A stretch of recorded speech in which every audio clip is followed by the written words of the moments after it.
Hello, Princess on a Pillow here. I am here to do a review slash recap with my opinion on Married at First Sight Season 18, Episode 3. Did y'all meet my husband? Michelle and David. It's time for Michelle and David's wedding. David is at the altar waiting. Out of all the brides, Michelle looked the best. Her dress was nice. Her makeup was good. Her hair was nice, but they put too much extension in her hair. When she removed the extensions and all that makeup, she's going to look like a totally different person. Michelle's parents walked her down the aisle. When David first saw her, he was very pleased. She said to him, "Hey." He said, "Hello, beautiful." Then he introduced himself to everybody in her family. Michelle, though, she could barely look at him, but she was smiling. And I hate her laugh. She has a weird laugh.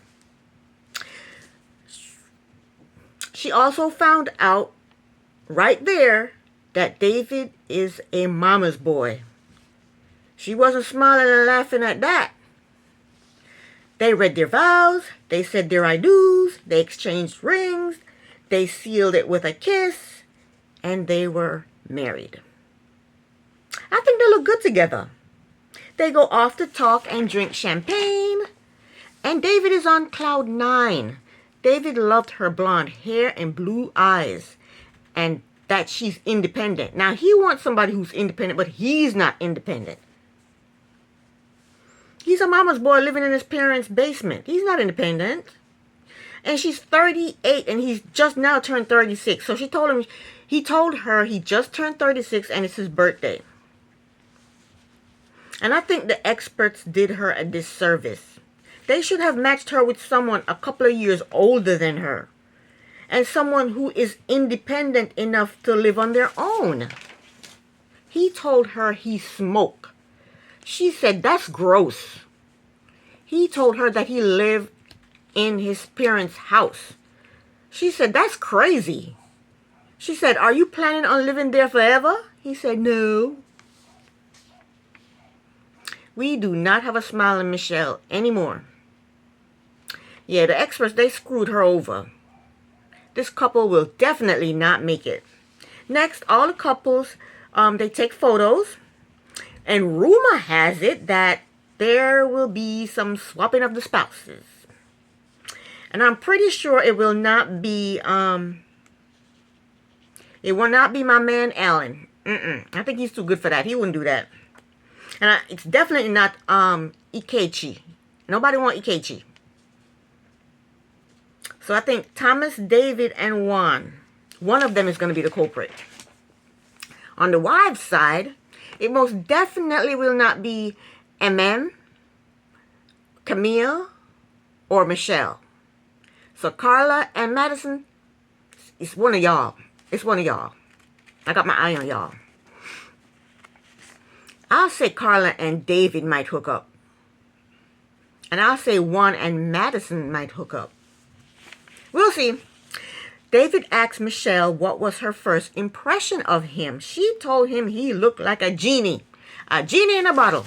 Aladdin. Juan told Carla that he developed a social media app that's not generating any money. Carla was like, "I don't care about money." Okay, Carla. Juan was happy to hear that. So everybody's at their reception. They're eating, they're talking, they're kissing, they're drinking, they're dancing. They're getting to know each other. Thomas told Camille that 4 years ago, he was in a 9-year relationship. Now she's thinking that he has commitment issues because you were in a relationship for 9 years and not get married. But she was in a 5-year relationship and didn't get married. And I think after dating someone exclusively for 3 years, you need to marry. You need to get married. 3 years is the cutoff. That's what I think. That's enough. 3 years is enough to find out if that person is the one or not. As far as I'm concerned, you're giving away the cookie for free. After 3 years, you're giving away the cookie for free. No. I think Ikechi is boring. He wrote a book of love letters to his wife when he didn't even have a wife. That book must be boring as hell. That's how I know he could not be involved in the spouse swapping, because he's just too dull. He's too dull. He had his friend play the piano and another friend sing a love ballad. Why? Why? Him and Emin, they're not in love. They just met. They're strangers. Why you have your friend singing a love ballad to her? That's so fake. I think he's corny. But Emin, she seemed to like it. She was all smiles. You know what? I think Emin is in love with the idea of being in love. Because she's just smiling and grinning. My husband, my husband. You don't know this man. You don't know this man? Girl, stop it. She's in love with the idea of being in love. So it's time for the sit down where the friends and family grill the couples one-on-one. Madison talked about how gallant Alan is. That's my man. That's my Alan for you. Alan talked about being in a horrible relationship. Michelle's friend told David that his looks are definitely Michelle's type. She said she wanted she wanted a light-skinned black guy. Is that what she said? With nice hair or some nonsense. Michelle, that's what she get. That's what she get. She should have said she wanted a person who's independent, who can stand on their own, who's not a mama's boy, who knows how to do shit for themselves, like iron, cook, clean the house. That's what she should have said. She going for looks. She going for looks. That's what you get, girl. That's what you get. Michelle asked David's parents, why is he living with them? And the mother lied. The mother lied. She said David lived with them because they need him to do things for them. Nah. Look at David's belly. David look like he doing anything for them? Does he look like he fixing the roof or fixing a cabinet that's falling off the hinges? David got a big old belly. He look like he sit around his mother cook and feed him constantly all day long. I bet you she does his laundry, she cook for him, she clean up after him, and he doesn't do a thing. And he did tell us that he was a mama's boy. Michelle's friends told David that she has high standards and she does not put up with a lot of bull. He looked a bit scared when he heard that. Carla told Juan's brothers that she never planned anything. She just go with the flow and things usually work out. His brothers told her that Juan is a planner. He likes to plan everything out. That's me. That's me to a T. I write a list for everything. I write a to-do list. I write a shopping list. I write a packing list. I write a grocery list. I write a list for everything. I can't just fly by the seat of my pants. I need a plan. You know? That's the type of person I am. Carla told Juan's brothers that she is very blunt and direct, and sometimes it may come off as harsh. Girl, you better fix that mess. She did say she's working on it. Thomas told Camille's sister and friends that he was in a 9-year relationship and the relationship ended because he cheated.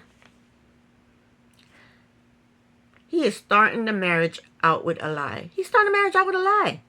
Earlier, he told Camille that the relationship ended because they grew apart. Now he's telling her sister and friends that the relationship ended because he cheated. Thomas, you are a cheater and a liar. Ikechi's friend told Emin that Ikechi was in a relationship and he was head over heels in love. But the lady cheated on him and broke his heart. And that's why he sits around writing love letters. That's why. Because he got a broken heart. Emin's cousin grilled Ikechi. Her cousin said, he said he has a house in Houston. Why did he leave Houston? What's he running from?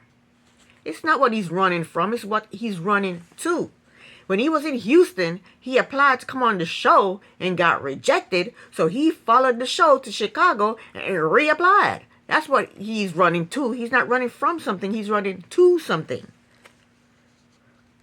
That fool wants to be on TV so he can recite his boring poems or letters or whatever he got. Camille's friends told her that Thomas cheated in his relationship. But they said, don't worry, he got counseling, and she was good with that. Just like that. Madison's friends told her that Alan's last relationship was toxic and he has family drama. Madison is happy that he opened up to her friends, and plus she has family drama too. So they have that in common. Michelle told her friends that there are little things about David that is not jiving with her. She told her friends that he is so excited, but she's not. Then she started to cry. Then her and her friend went into the bathroom, and she told her friend that David told her that he lives with his parents. She said she is fixated on it, and now she's having a breakdown. I don't think that's anything to cry about, though. I thought she was stronger than that. I would be disappointed, but I wouldn't be crying about it. The mama's boy part, that would be a deal breaker for me. That's a huge turn off, that mama's boy thing. That's huge. Next, all the couples, they go to their hotel room. Michelle asked David about him living with his parents. He told her that he is not ashamed that he lived in his parents' basement because he doesn't have to live there. He chooses to live there. That's a lie. Before he got married, when he was in the room talking to his parents, he said that he told his parents that he was worried about living with them. He was worried about telling her that he was living with them. That's what he said. Yes, he did. Anyway, Married at First Sight, they stepped it up. They stepped it up this season. Instead of sending the couples to a little rinky-dink hotel room, the venue where they had their receptions had rooms, nice rooms, 2-story rooms, very nice. But my guy Alan, he's naughty. He's naughty. At the reception, he removed Madison's garter with his teeth. And in the room, when he unzipped her dress, he peeked in there. And then when she went to the bathroom to change, he followed her in there. Alan! Juan and Carla, they got in bed, and he played the guitar and sang her a song. And he sounded horrible. Horrible. Okay? But Carla pretended she liked it because she wants to get busy. She wants to get busy. And you can tell she wants to get busy because she was wearing this skimpy lingerie outfit. And that was basically it. That was basically the show. That was the end of the episode. This is the end of my review. Thank you so very much for watching. Princess on a Pillow here. Bye.